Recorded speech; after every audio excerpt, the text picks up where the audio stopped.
10 വർഷം അധികാരത്തിലിരുന്ന് വീണ്ടും ജനവിധി തേടുമ്പോൾ ആ ഭരണമുന്നണിയുടെ പ്രവർത്തകർ അത്രമേൽ ആവേശകരമായി അവർക്ക് ജനങ്ങൾക്ക് മുമ്പിൽ നിൽക്കാനാകുന്നു എന്ന് പറയുന്നത് ഒരു വലിയ രാഷ്ട്രീയ കാര്യം തന്നെയാണ്. കാരണം അത് സൂചിപ്പിക്കുന്ന വളരെ പ്രകടമായ ചില കാര്യങ്ങളുണ്ട്. ഭരണവിരുദ്ധ വികാരം ആ നിലയിലില്ല.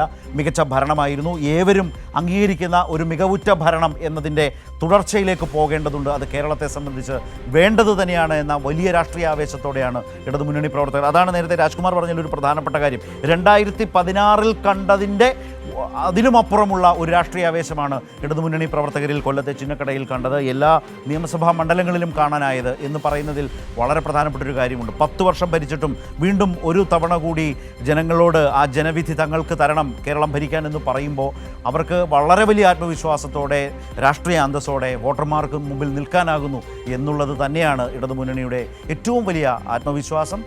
കൈമുതലായിട്ടുള്ളതും അത് വലിയ തോതിൽ ഭരണത്തിലേക്ക് മടങ്ങി വരാനാകും, ഭരണം തുടരാനാകും എന്ന് പറയുന്ന ഇടതുമുന്നണിയുടെ ഒരു പൊതുപ്രതീക്ഷ അതിൽ തന്നെയാണ്. അതിൻ്റെ ലക്ഷണമാണ് ഈ സമാപനത്തിൽ കലാശക്കൊട്ടിൽ കണ്ടത്.